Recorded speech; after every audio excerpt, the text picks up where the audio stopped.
Olá, começando aqui pela TV Capital, canal 32, também pela NET, canal 21, mais uma edição do Jornal Argumento, né? Hoje é o dia do médico, dia 18, e nada melhor do que a gente celebrar essa data, tendo um profissional da área aqui conversando conosco. Daqui a pouco, né, vamos falar sobre os cuidados que você deve ter com o seu corpo, principalmente aquelas pessoas que buscam o corpo ideal. É possível, não é? Quais profissionais estão aptos a fazer isso? É o assunto que a gente vai discutir aqui, ou uma consulta com o Dr. Pedro Turmin, ele que é cirurgião plástico. E logo depois vamos falar de assuntos de política, né? PMDB e PT lá no Rio de Janeiro já não estão mais com o mesmo discurso. A situação do DEM também se complica e o governador de São Paulo criou um novo partido. Você vai saber disso depois do intervalo, porque agora a gente começa a falar sobre saúde. E o nosso convidado, né, já está aqui, Dr. Pedro Turmin. Agradeço muito pela presença do senhor e seja muitíssimo bem-vindo. Muito obrigado, é um prazer estar aqui com todos os ouvintes da TV Capital, estar aqui com o Marcelo, estar aqui com o André. Um grande prazer estar nesse nosso bate-papo. E agora eu já não apresento mais o Marcelo antes, porque ele faz já parte do grupo, né? Já se integrou aqui ao Jornal Argumento, também na Rádio Aliança 1090, das 8 até às 11 da manhã, com o programa Rádio Verdade. Então não preciso apresentá-lo mais, né? Só digo bem-vindo mais uma vez, amigo. Olá, André. Quanto tempo desde a última vez que nos ontem, né? Pois é. Obrigado pela presença também, doutor Pedro, e parabéns pelo Dia do Médico em nome de todos os profissionais que militam aí e que, acima de tudo, como o senhor, honram essa profissão. Né? Ontem eu falei aqui... Falamos ontem, né? Só inclusive citou o nome dele. Não, o nome dele acho que eu esqueci. Não, citou. Aí eu disse que não ia citar os nomes dos médicos, né? Sim. Que é em função, porque eu sou hipocondríaco e também tenho várias doenças. Se eu for falar o nome de todos os médicos, vai ser um programa inteiro aqui, viu, doutor? Tá certo. Mas tem cura, hipocondria, doutor Pedro? Hipocondria é um caso muito sério. Porque nós tem medicamento? Não tem medicamento, não tem cura para hipocondria. Tem bula, pelo menos? Alguma coisa? Jogando uma peça de Molière como Doente Imaginário, a peça é uma obra fantástica, né? Molière escreveu o Doente Imaginário, aquele sujeito que era realmente hipocondríaco. Então, já na França, no século XVIII, tinha aquele nobre que se deliciava com todos aqueles processos arcaicos ainda para estimular a sua saúde e vivia refém disso. Agora o senhor já começou citando Molière. O médico normalmente tem uma vida muito atribulada, né, doutor Pedro? Sobra tempo ainda para família, arte, hobby, diversão, essas coisas, ou é muito trabalho, muito mais trabalho do que isso? Olha, a gente não pode ser refém de nada que seja exagero. O trabalho é bom, o trabalho dignifica, mas nós temos que dar também espaço para a família. Nós temos que dar espaço para as outras atividades, porque o ser tem que ser abastecido sobre vários ângulos, sobre o lado cultural, sobre o lado familiar e sobre o lado profissional. Agora, pois pode terminar. Não adianta o sujeito, por exemplo, ser um grande profissional se ele largar a família. Se você perder essa sua chance de ver seus filhos crescerem, você participar da vida dos seus filhos, você não dá essa atenção para os seus filhos. Então, quando os filhos crescem, você chega, vai receber alguma homenagem, você vai pedir desculpa para a sua família pelo tempo que você deixou de dedicar. Os filhos cresceram e não tem mais desculpa. Você perdeu aquela oportunidade. Então é muito importante que você viva essa parte. Agora essa questão, doutor, está muito relacionada à atividade do senhor. Hoje as mulheres não querem ter filho para não deformar o corpo. Hoje algumas pessoas, elas são reféns de um estereótipo, né, perfeito e acabam perdendo, elas acabam transferindo o conceito da felicidade a um corpo ideal. e não a questões de valores, essas coisas. Hoje o ser humano, ele acaba tendo um símbolo, né? São as modelos, são aquelas pessoas, todo mundo, acho que várias pessoas devem chegar no consultório do senhor com a foto de um artista de televisão e falar assim, eu quero esse corpo, eu quero esse rosto, eu quero esse nariz, mas os valores da pessoa, né, acabam sendo esquecidos em busca dessa perfeição. Marcelo, André, nesse caso, questão de trazer foto, hoje, por incrível que pareça, já não acontece tanto mais. Vou te explicar por quê. Tem um computador. Não é questão de ter apenas computador. A questão é o seguinte, a pessoa hoje, ela tem muita informação do que é fora. Então é impossível a pessoa chegar e falar assim, eu quero isso, quero aquilo, não tem jeito. Então a pessoa, por exemplo, se chega no seu consultório exigindo demais, querendo isso, querendo aquilo, e não tem jeito, essa pessoa não pode ser operada. A pessoa tem que entender que o caso, ela tem que ser submetida àquilo que é possível. Então nós vamos pegar aquela pessoa com aquele corpo e vamos fazer daquele corpo o que é possível ser feito. Se ela tiver uma ideia diferente daquilo que pode ser feito, ou tiver alguma ideia absurda, ou então, muito pior, ter uma chamada síndrome do dismorfismo corporal.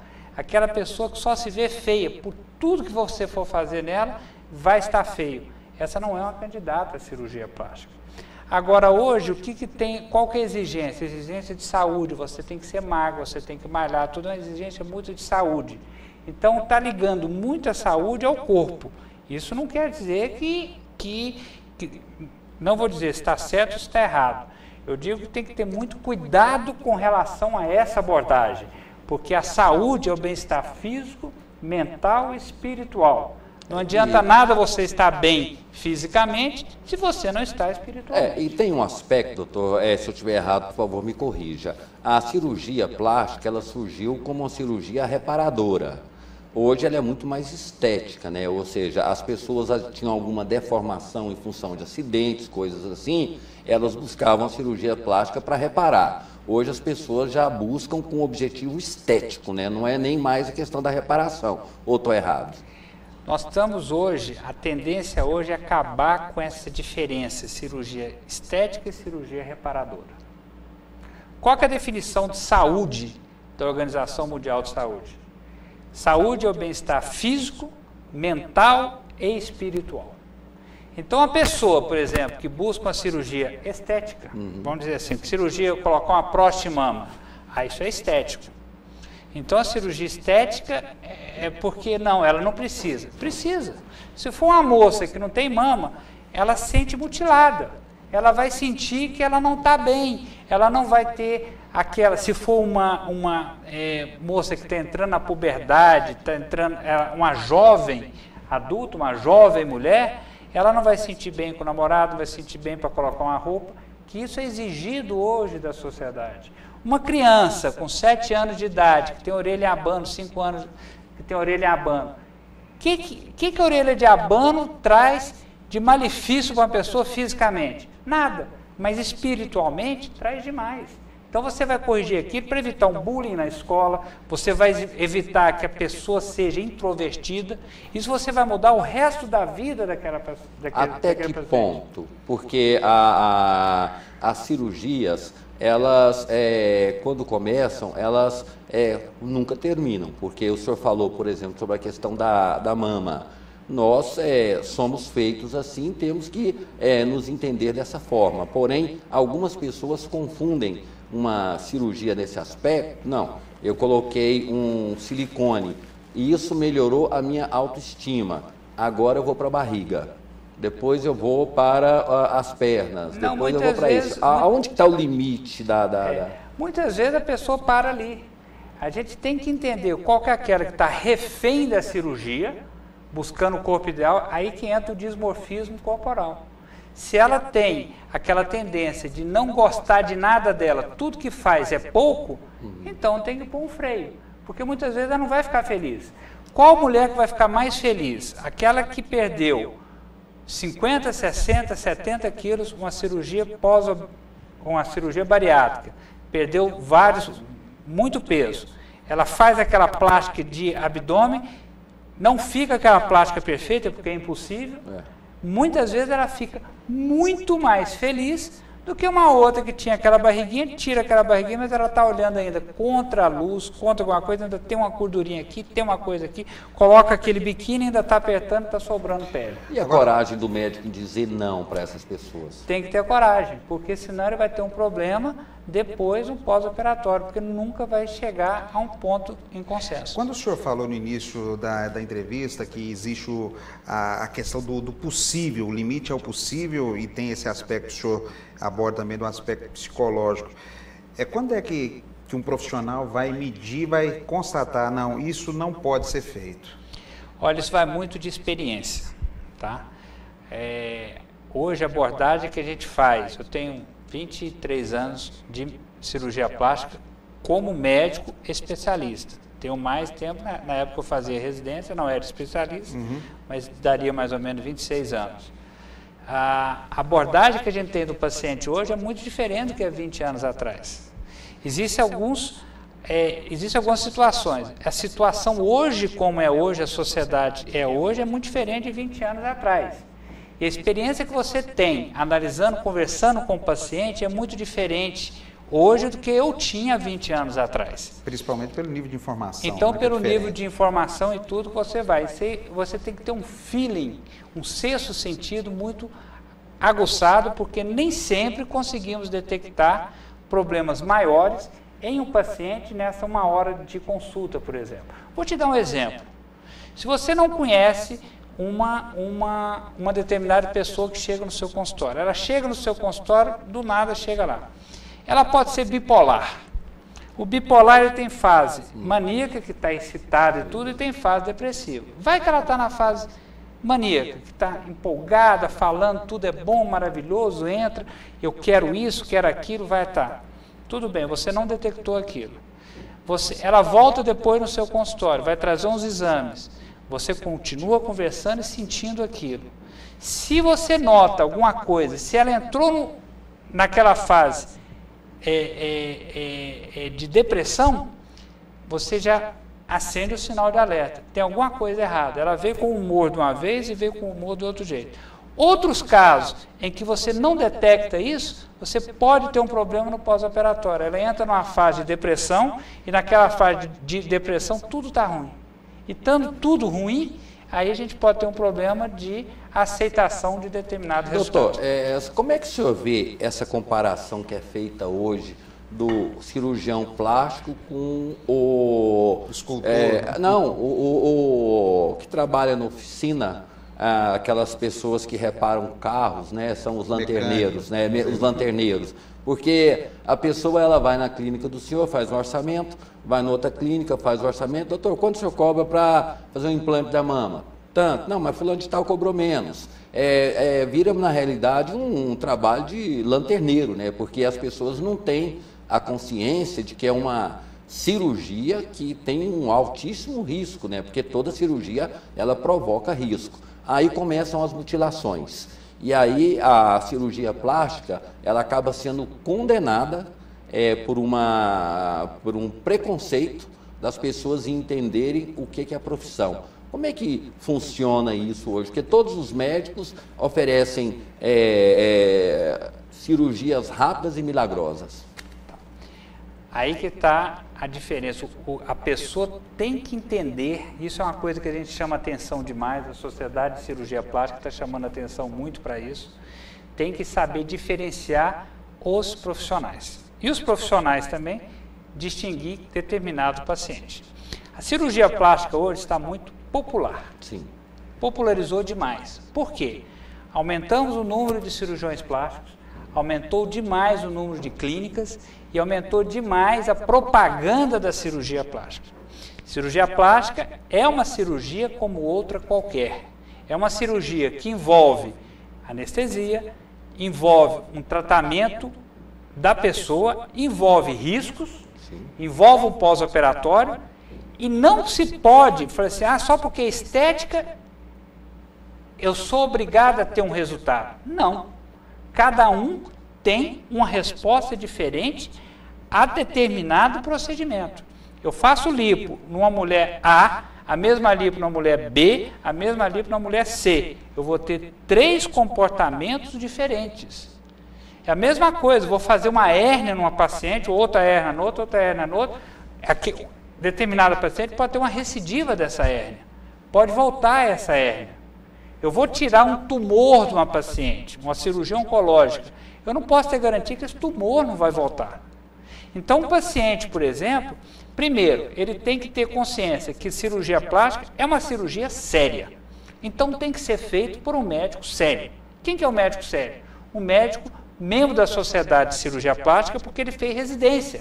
O que é residência? 6 anos de faculdade, 2 anos de cirurgia plástica, 2 anos de cirurgia geral, 3 anos de cirurgia plástica. Total, 11 anos.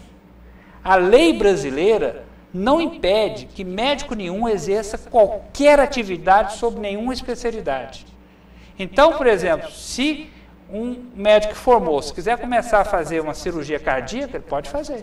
Se ele quiser fazer uma cirurgia bariátrica, ele pode fazer. Se quiser fazer cirurgia plástica, ele pode fazer. Só que, nesse caso, se acontecer algum problema, aí ele tem que responder por aquele problema. Qual que é a diferença do médico especialista para o médico não especialista? Primeiro, ele sabe exatamente até onde ele pode ir. Segundo, ele teve acesso às técnicas consagradas. O que pode ser feito? Lipoaspiração não é apenas pegar uma cama, colocar lá e fazer a lipo e pronto. Se fosse tão simples assim, não teriam acidentes. E quando a gente vai ver os acidentes que acontecem em cirurgia plástica, mais de 90% são médicos que não são especialistas, não sabem nem o que eles estão fazendo. Porque não é tão simples assim. A diferenciação é isso, é escolher o local correto, é ter o conhecimento das técnicas, inclusive com a atualização, que eu imagino que seja muito rápida hoje, né, doutor Pedro? A atualização hoje é imediata. O que sai em determinado lugar, ela é espalhada e se espalha com a velocidade. Hoje, internet é uma coisa assim, fantástica. Nós temos acesso a tudo. Eu não preciso ir atrás, a informação chega até mim. O que o senhor está falando, que qualquer médico pode fazer, por exemplo, a cirurgia plástica, mas não pode se apresentar como um especialista, se não tiver nenhum especialização. Médico se não tem nenhuma especialização. Então, o paciente ele é culpado. O senhor não pode se apresentar como oftalmologista, por exemplo, porque o senhor não tem Não tem um título de oftalmologista. Eu posso me apresentar como cirurgião geral, porque eu tenho um título de cirurgia geral. Posso me apresentar como cirurgião plástico, porque eu tenho um título de cirurgião plástico. Não posso me apresentar como nenhuma outra especialidade que eu não tenha título. Se eu tivesse feito oftalmologia, eu poderia me apresentar como oftalmologista. Não fiz, então não posso me apresentar. Nesse caso, doutor, como é que é conviver com o paciente? Nós entrevistamos aqui nessa semana, né, um médico também, que ele é especialista em cirurgia para redução de estômago, e a gente abordava justamente essa questão do efeito sanfona. A pessoa abusa, ela engorda, mas não tem problema não. Segunda-feira eu vou no médico, né, no cirurgião, aí as gordurinhas ele tira.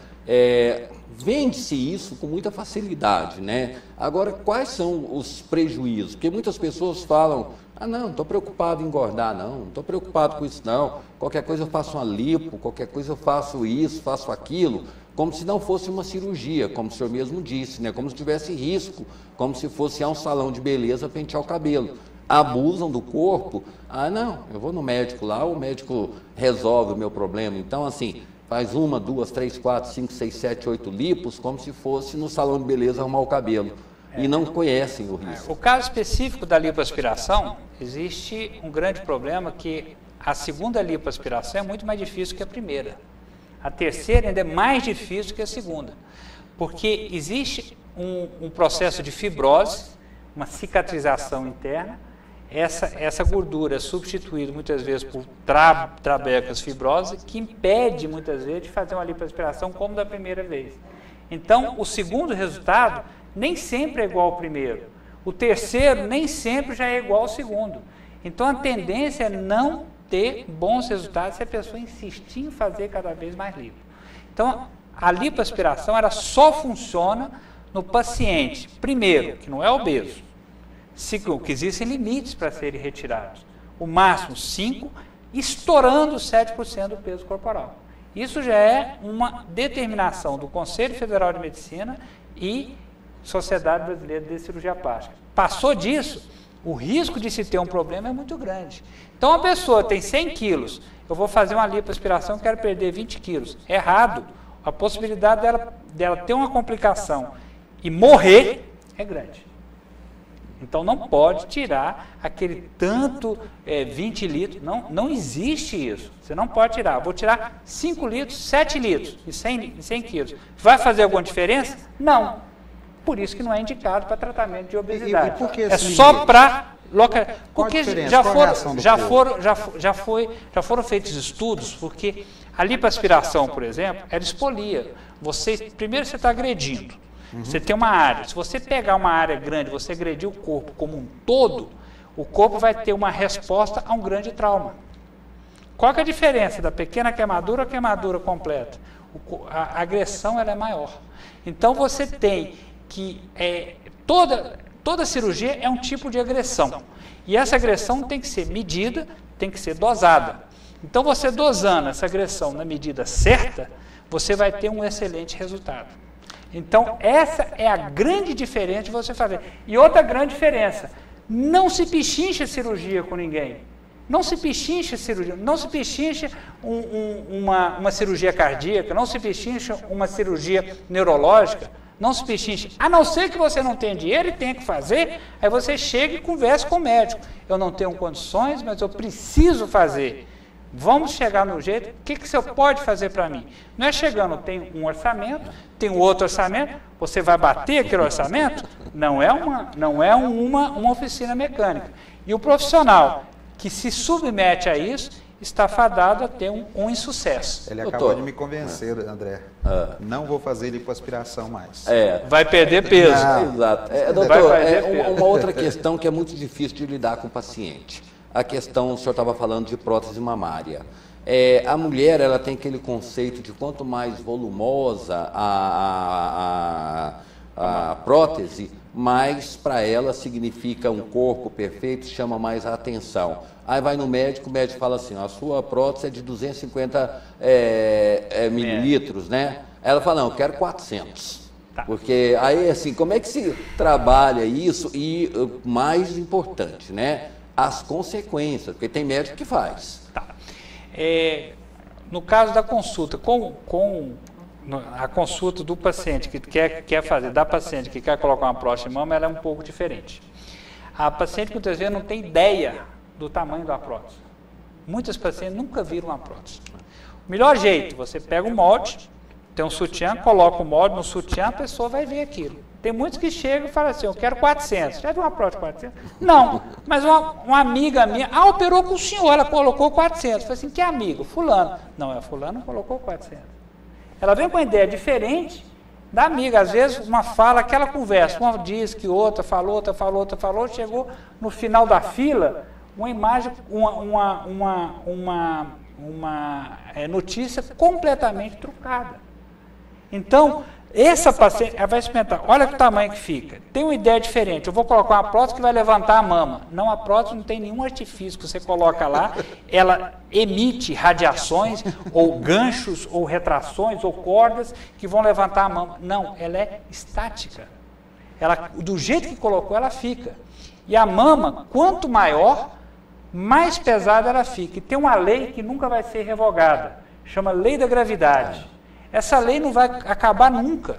Pode ter o Congresso que for, o sistema que for, o sistema político, essa lei sempre vai estar lá, Lei da Gravidade. Quanto mais pesado, quanto maior, ela vai cair. E não tem nada que a gente possa fazer. Então, se a pessoa quer uma mama, os meios de sustentação, depende muito da pele, depende muito da cicatrização da pessoa, depende muito das condições que tem.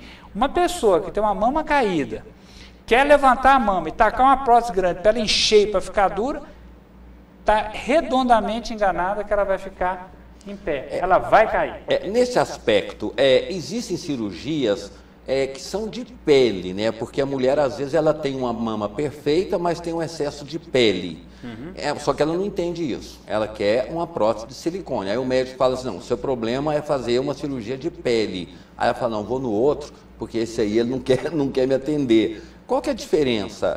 E quando é necessário? essa cirurgia de pele, que ela elimina esse excesso de pele e preserva a mama daquela onde há necessidade de se colocar uma prótese? Isso depende do tamanho que a mama está. São vários fatores, por isso que o profissional é tão importante. Sim. Porque, olha, a gente tem que analisar, ela perdeu peso? Essa pele, ela está em excesso por quê? Perdeu peso, porque ela emagreceu ou porque ela amamentou? Tem estria? Não tem estria. Se tem estria, é estria recente ou é estria antiga? O que falta nela? Ela é magra? Ela é gorda? Qual a quantidade de glândula que tem nessa pele? Isso vai determinar se nós temos que fazer uma mastopexia, cortar a pele, levantar a mama, associada à prótese ou não, porque muitas vezes ela não tem volume, eu tenho que colocar uma prótese, eu tenho que levantar, tirar a pele e colocar. Outras vezes ela apenas amamentou, a mama murchou, diminuiu, mas ela tem uma pele muito boa. Então, só colocando a prótese, ela vai ocupar aquele espaço, é o conteúdo e continente. A bola murcha e a bola cheia. O saco vazio e o saco cheio. Então, a mama, ela vai encher, ela vai ficar mais dura, porque ela tem um volume, o conteúdo está maior para preencher aquele mesmo continente. Então ela fica maior. Se a pele é boa, ela não vai cair. Falamos muito sobre mulheres. Os homens procuram cirurgia plástica hoje, doutor Pedro? Demais, demais. Mesmo? Muito. Os homens hoje procuram duas coisas. Ou seja, muito para pálpebra, face, tudo, principalmente pálpebras, alguns preenchimentos. Procura muito pós-obesidade, procura muito para ginecomastia, aquela mama em homem. A mama em homem é uma coisa séria, Sim. Não só por questões estéticas, que é negócio que fica chamando a atenção, mas em 1% dos casos pode malignizar. Aí malignizar é virar um câncer de mama em homem. Tem gente que não acredita nisso. Quando você fala que o homem pode ter câncer de mama, ele acha que você está duvidando da masculinidade dele. Errado, porque a mama no homem ela existe. O que acontece é que ela está atrofiada. Em alguns casos, por algumas alterações hormonais, ou mesmo pela carga genética que ele tem, a alteração genética, ela pode se desenvolver. E dependendo por exemplo, dessa alteração hormonal, pode desenvolver muito. E isso é muito importante porque o homem também tem estrógeno circulante. E os cânceres de mama, grande maioria, é estrógeno dependente. Então, nisso aí, ele tem a resposta à ação do estrógeno. Estrógeno é o hormônio feminino, um hormônio que existe, tanto o homem quanto a mulher tem, só com o homem uma quantidade muito pequena, né? É fabricado no corpo do homem também, mesma coisa. E com isso, ele pode desenvolver o câncer de mama. Então, todo mundo que tem ginecomastia, é muito importante que seja retirada essa mama. Doutor, infelizmente acabou o nosso tempo, né? Mas acho que seria bom o senhor frisar sobre os cuidados, porque eu sempre falo aqui o seguinte: vamos comprar um celular, tem que ser o de marca.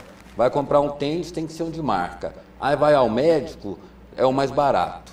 Vai na farmácia com a receita, a primeira pergunta: tem mais barato? Então, assim, os cuidados que as pessoas devem ter, né, com a vida, porque afinal de contas temos só uma, né, nessa questão da cirurgia plástica, quando ela for visitar um profissional, o que ela tem de direito a exigir sobre aquele profissional? Bom, primeiro, escolha um médico que seja especialista. A indicação é muito importante. Quem vai dar a indicação desse médico? Outro paciente? Outro médico. Então, são duas coisas importantes. Não vá no médico propaganda. Hoje, graças a Deus, no Brasil, a gente não tem propaganda igual tem nos Estados Unidos. Outdoor, com propaganda do médico, com resultado pré, resultado pós. Graças a Deus não tem isso, porque isso é uma arapuca do tamanho do bonde. Então, não dá certo. Então, procure. A internet é uma ferramenta importantíssima. Existe um site que se chama www.cirurgiaplástica.org.br.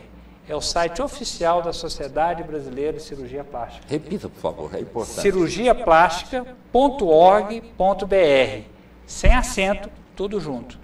Então, esse é o site da Sociedade Brasileira de Cirurgia Plástica. Você tem o nome de um médico que foi informado que é cirurgião plástico, tem um íconezinho lá que você acessa para o público. Você digita o nome do médico, digita o estado, ou só o nome, o que for, e ele vai dizer se o médico ele é especialista ou não, se ele está registrado na sociedade ou não. Então, com isso, você já elimina boa parte dos seus problemas. Não é garantia. Nenhuma cirurgia é garantia de resultado. Isso é muito importante. Nós estamos tratando de gente, é biológico isso. Cada um tem uma resposta diferente. Não é garantia de resultado, mas a garantia que você tem é que esse médico foi bem formado, segundo aqueles parâmetros corretos de formação, ou seja, 2 anos de cirurgia geral, 3 anos de cirurgia plástica, passou por um processo de seleção, passou por um processo de avaliação e hoje ele está atuando. Então, você faça a sua consulta e não faça com um, não. Faça com 2, 3, 4 pessoas, 4 médicos. Pegue opiniões diferentes. Muitas vezes, as opiniões não são as mesmas. Cada um vai ter um parâmetro, uma visão diferente. Aquele que você se sentir melhor, você vá, então, e opere com aquele médico. Não importe o preço. O preço é importante? É muito importante. Claro, muita gente não tem condições, mas economiza um pouco mais e faz. Porque isso aí, às vezes, não pode ter conserto. A sua vida é muito... O bem mais importante que você tem é você mesmo. E a vida não tem preço, né? Nenhum. Não tem preço. Doutor Pedro Turmin, mais uma vez, muito obrigado, cirurgião plástico, parabéns pelo dia de hoje, Dia dos Médicos, né, que nós externamos aqui, através da figura do senhor, a todos os profissionais que atuam na área de saúde, né, seja salvando vidas, corrigindo ou principalmente preservando o dom maior que a gente tem, que é a vida, né? Esse é o significado maior da medicina. Obrigado, Marcelo, também. Você não vai fazer a cirurgia? Não vou fazer lipo, não. Não, né? Não. De jeito nenhum. Assim como o doutor Leonardo me convenceu a não fazer a cirurgia bariátrica. Mas você não é obeso mórbido. Obrigado. Jamais. Só faltava isso para encarar o final de semana, doutor Acabou. Pedro. E vai beber uma outra cerveja gelada. Com certeza. Igual o paciente no pós-operatório. Doutor, posso beber uma cervejinha? Eu falei assim, pode, desde que seja gelada. Cerveja quente faz um mal danado. Exatamente. Doutor, muito obrigado pela presença. E é bom, a gente sempre fala aqui que não são entrevistas, são consultas. Infelizmente, nesse Brasil, o serviço público de saúde ele é restrito a poucas pessoas por uma política que ainda não é muito bem, digamos assim, não há uma igualdade, né? Nós ainda precisamos de uma justiça social até na questão da saúde também. E a presença do senhor aqui contribui muito com aquelas pessoas que estão em casa, em dúvida, e essa consulta serve não só para a gente, mas também para as pessoas que estão em casa. Obrigado pela participação. Muito obrigado e um grande abraço a vocês, telespectadores, e um abraço a toda a equipe aqui maravilhosa. Obrigado. Ok. Nós vamos para o intervalo comercial e logo após o intervalo comercial, né, vamos falar sobre política. É o prato do dia. Inclusive, muitos políticos procurando cirurgião plásticos aí, né? Doutor, antes de ir para o intervalo, a cirurgia plástica, ela conserta a cara de pau? Cara de pau, só quem conserta é marceneiro. Mas tem muitos políticos aí se apresentando como novo depois da cirurgia plástica. É brincadeira. Vamos para o intervalo e já voltamos. Um instante só.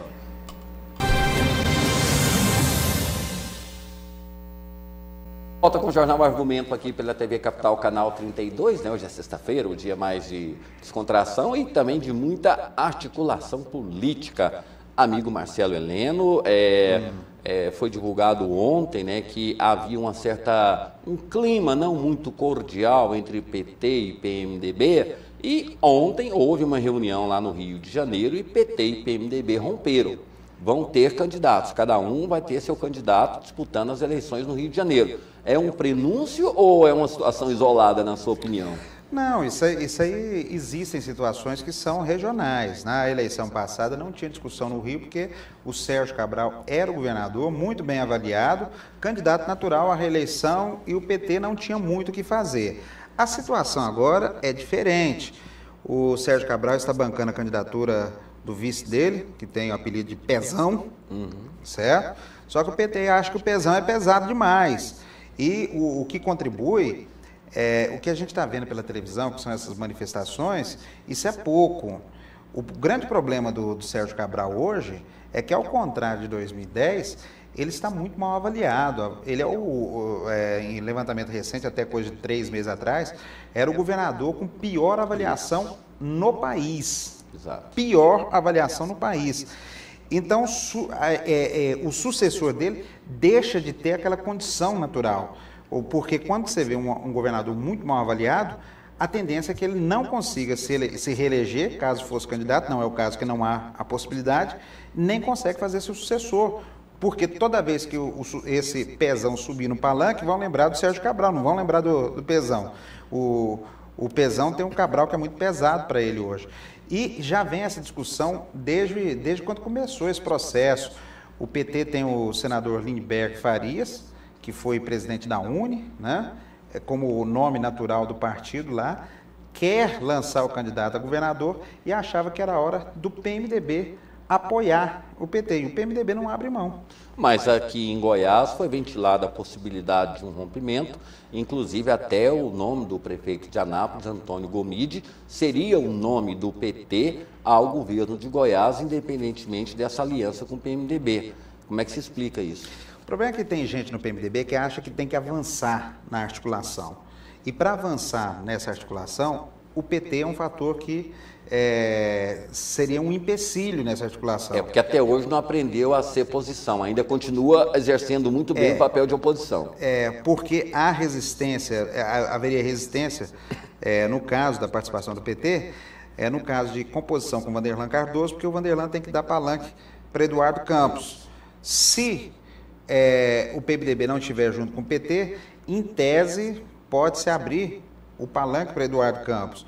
Tem a questão do Caiado, que tem mantido conversas com Íris e que pode fechar com Íris, mas com o PT tem dificuldades maiores, porque são adversários históricos. Sim. Apesar de todo mundo ter uma corrente, inclusive entre nós, jornalistas, que diz que os tempos são outros, que não existe mais esse negócio de veto, de restrição, mas o episódio da Marina com o Caiado mostra que a realidade não é bem essa, né? É quando você constrói uma relação de desavença, em algum ponto isso vai se manifestar. Agora, é bom ressaltar que o que a gente vê publicado nos jornais, colocado nas emissoras de rádio, televisão, na internet, normalmente as fontes sempre são meio duvidosas, são grupos que têm seus interesses e nesse momento de articulação plantam, né? É uma festa. Hoje, por exemplo, apareceu o nome ontem apareceu o nome do Wagner Guimarães, ex-deputado lá de Rio Verde, como um dos pretensos candidatos a governador de Goiás. A gente não vê uma movimentação forte disso, mas isso está plantado, alguém está bancando essa possibilidade do Wagner Guimarães também. Agora, dentro desse cenário que a gente está vendo Agora só, eu não acredito que PMDB e PT vão estar separados nesse palanque em 2014. A aliança que foi construída para a candidatura de Iris Rezende em 2010 e para as eleições de Paulo Garcia em Goiânia, de Maguito Vilela em Aparecida de Goiânia e de Antônio Gomide lá em Anápolis, isso tudo em 2012, a aliança foi muito forte e foi considerado como ponto de partida para que esse grupo... E vitoriosa, né? Vitoriosa nos 3 maiores colégios eleitorais, vista como arma fundamental para a batalha de 2014. O que vai acontecer? Vamos supor que vingasse essa aliança envolvendo PMDB, Vanderlan Caiado. O Vanderlan vai pegar os cargos da prefeitura de volta? O PT vai tocar o PMDB da prefeitura? É difícil, isso tudo é complicado. Mesma coisa, em Aparecida, o Domingos Pereira vai ter que entregar a Secretaria da Educação, o PT vai entregar a Secretaria da Educação. Lá em Anápolis, o PMDB, que estava quase morto no município, vai entregar os cargos que tem na prefeitura? E o passado recente nos traz aí uma lição, né? Marconi Perillo fez campanha para Alcides e depois teve que fazer campanha contra Alcides, né? Então, assim, já existe hoje um risco muito grande, não no imediatismo, né? Mas sim naquela questão de projetar um cenário para o ano que vem, né? Mas justamente as notas que aparecem, as notícias que aparecem, é justamente fruto de estratégias que estão sendo tratadas como possibilidades para o ano que vem, que as pessoas conversam, acreditam tanto nessas estratégias que viram notícia. Exato. Agora, pelo menos assim, uma coisa que é realidade. Como é que vai ficar a situação do DEM? Porque há uma insatisfação, primeiro com essa questão da Marina. O DEM reclama que o PSDB ele não dá o mesmo apoio que DEM dá ao PSDB. Inclusive, ontem saiu uma nota que o DEM ele vai ter candidaturas em alguns estados sem coligação com o PSDB, justamente com o objetivo de fortalecer o partido, porque foi o partido que mais perdeu nesse processo até agora. Agora, o interessante é essa falta de unidade no pensamento, no posicionamento dos partidos, né? Essa semana eu estava vendo um noticiário de uma emissora de São Paulo, que passa para a rede, com a propaganda de São Paulo.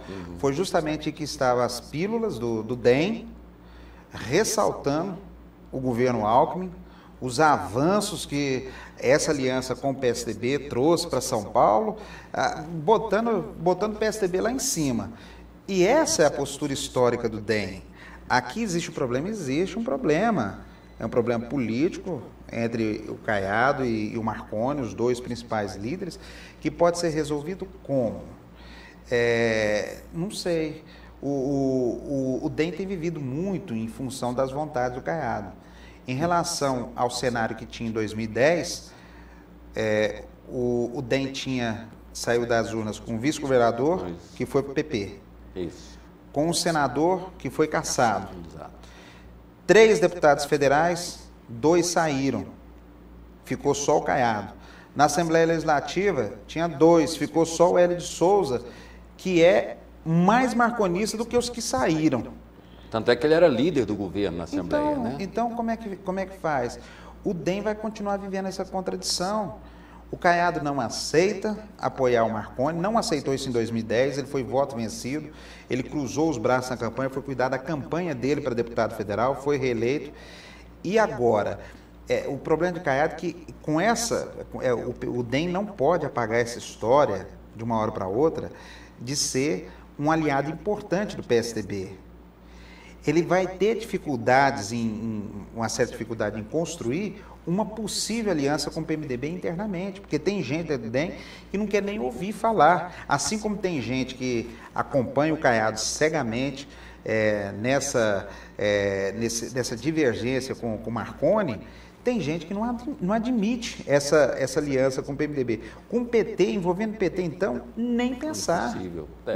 Nem pensar. Então tem dificuldades. Ele vai ter, das duas, uma. Ou vai ter que comandar o partido, e ele tem condição de fazer isso, para uma outra aliança, que pode ser, que hoje, se fosse, ele disse que não é nem com o PMDB, nem com o PSDB, em primeiro momento, mas caminha para ter uma tendência maior para ser com o PMDB, desde que não haja PT no meio, ou então vai ter que tomar uma atitude parecida com a de 2010, que é cruzar os braços e deixar o partido apoiar o Marconi, coisa que eu particularmente não acredito. E o histórico, né, do PFL e DEM, todo mundo sabe que quando o Francisco, né, o Chiquinho, ele era presidente do partido, houve uma debandada imensa de parlamentares para o PSDB, foi ali uma derrota muito grande para o partido.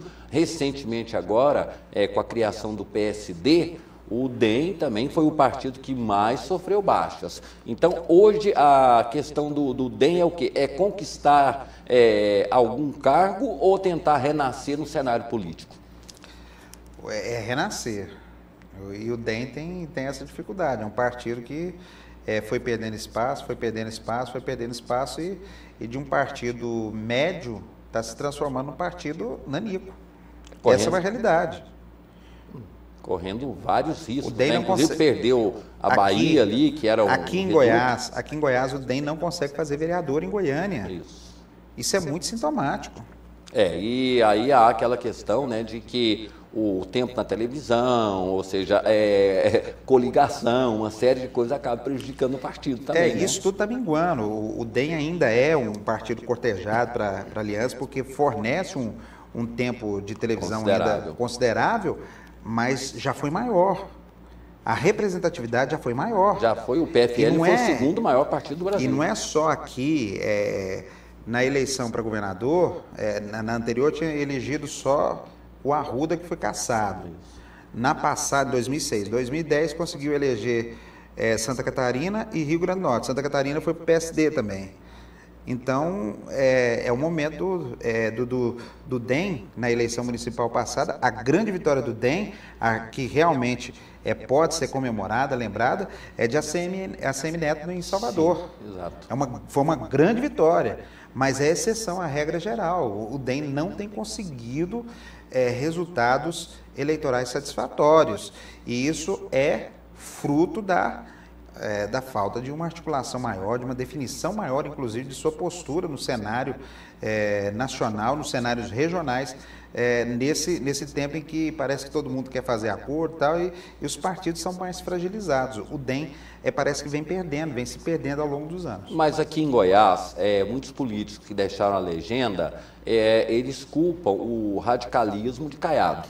Segundo eles, Caiado não é aberto à negociação e tem ali o comando do partido. Tanto é que houve essa debandada com o PSD e muitos parlamentares, né, reclamam dessa postura de Caiado. É correta a postura de Caiado ter uma ideologia ou seria hora de mudar o perfil para atender aos afagos e até mesmo buscar o poder, já que obter o poder, você tem que renunciar a muitas coisas para fazer essas alianças? Essa postura de radicalismo de Caiado é bom para a política ou não é?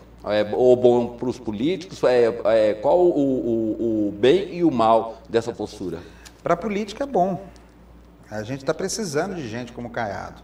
Gente que assume posições inclusive que sejam impopulares, mas que assumam e se manifestem. Nós estamos precisando de gente como Caiado, certo? Independente de concordar ou não com as posturas dele, é inegável que ele tem um discurso coerente desde o início da sua militância política. Ele tem um discurso muito coerente e defende as posições de forma aberta. Não tem, ele mesmo tem várias expressões que são já conhecidas, né? Inclusive essa para justificar o rompimento com a terceira via, que Ronaldo Caiado não é homem de ter pés em duas canoas. Exato. Então, ele tem essa postura. Politicamente é interessante, mas esse excesso, esse radicalismo excessivo, atrapalha o fator articulação, que é importante.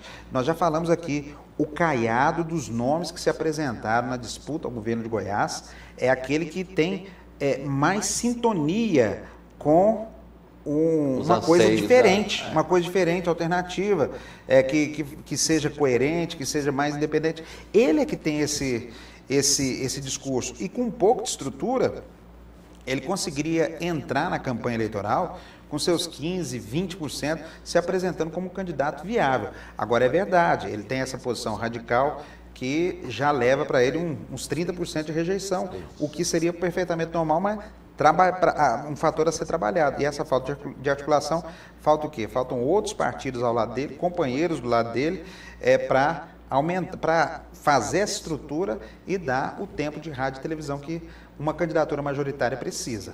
Agora, o que chamou a atenção ontem é o ex-presidenciável e o ex-governador de São Paulo, José Serra. Ele diz que só existe um partido que realmente existe no Brasil.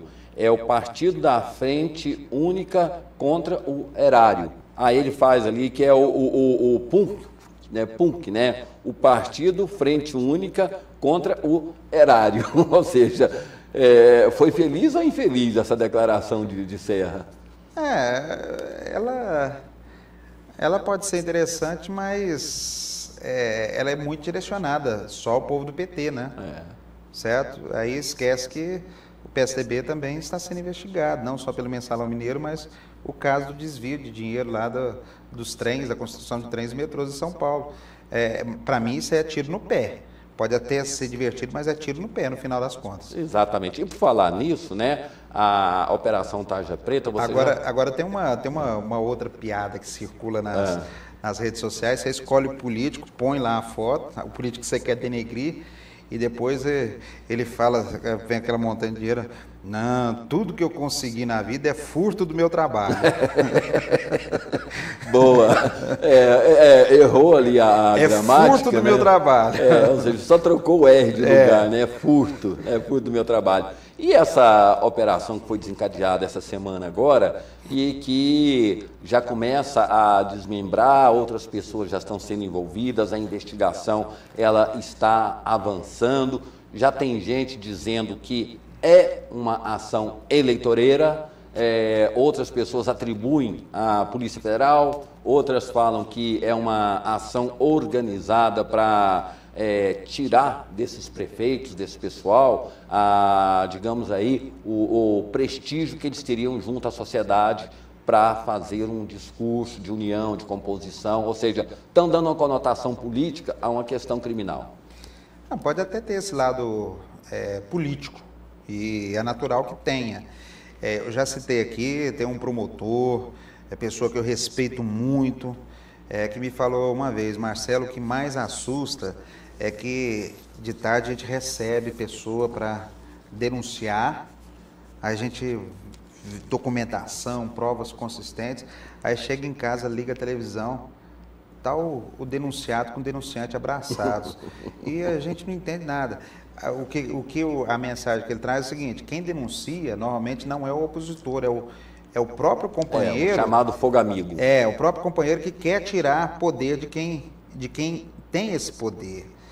Então, é uma coisa, sempre vai ter esse aspecto político, senão os interesses estariam camuflados, estariam preservados.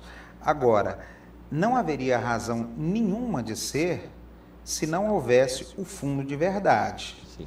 Aí, há a constatação, aquela constatação de que foi comprado remédio para ser utilizado tão somente em UTI para município que só tem posto de saúde, isso aí você não tem como justificar. Não há nenhum tipo de justificativa. Nem Maquiavel.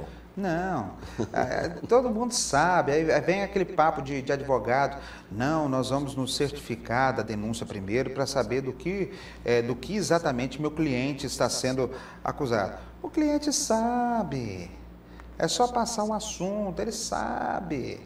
Mas aquela... Isso aí quem já trabalhou em jornalismo investigativo sabe disso. Manda você recebe, Marcelo está mexendo com isso aqui. O que ele quer com isso? Você fala que é só o caso tal, o resto é com ele. Exatamente. Porque a gente tem parte, normalmente quando você vai trabalhar em investigação, você tem parte dos documentos. Quem faz a treta tem tudo, sabe perfeitamente. O caso mais concreto sobre esse aspecto foi a questão da licitação do transporte coletivo.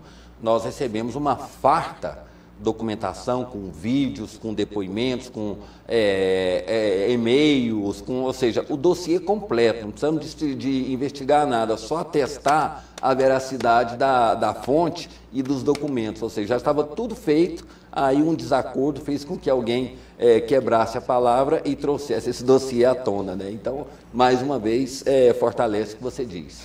E não tem como hoje, nós já falamos aqui com o aspecto de tecnologia, o acesso que as pessoas têm para gravar um vídeo, gravar uma conversa, hoje não existe segredo, não adianta aquele cara que quer ser mais esperto do que o outro, falar... Gente, a vergonha no meio cultural que Chico Buarque de Holanda, um dos maiores artistas do país, está vivendo.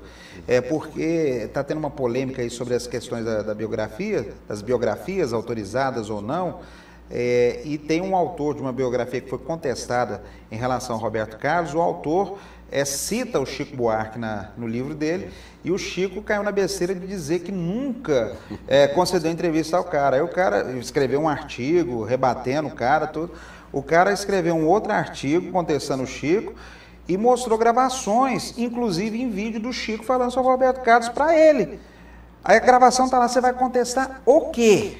Espera aí, cara pálida, vamos parar com essas coisas, né? E nesse aspecto, Marcelo, a gente retoma um pouquinho, fazendo aqui a defesa de Ronaldo Caiado, quando surgiu aquele livro Na Toca dos Leões, eu entrevistei Ronaldo Caiado e ele falou assim, olha, hoje eu estou aqui para me defender, mas o que está escrito daqui 500, 600 anos é documento e a minha geração não vai poder defender. Então ele entrou com aquela ação justamente para preservar, e eu acho que é importante. Né? Mas é diferente, que no caso do Caiado, o jornalista lá na Toca dos Leões, ele entrevistou uma pessoa que citou o Caiado como autor da ação. Exato. Certo? E não checou com o próprio Caiado. Ele confiou aqui, ó. Exato. No caso do Chico é diferente. Aparece houve provas. de viva voz, falando sobre, dando a entrevista pro cara. Então, não tem jeito, né?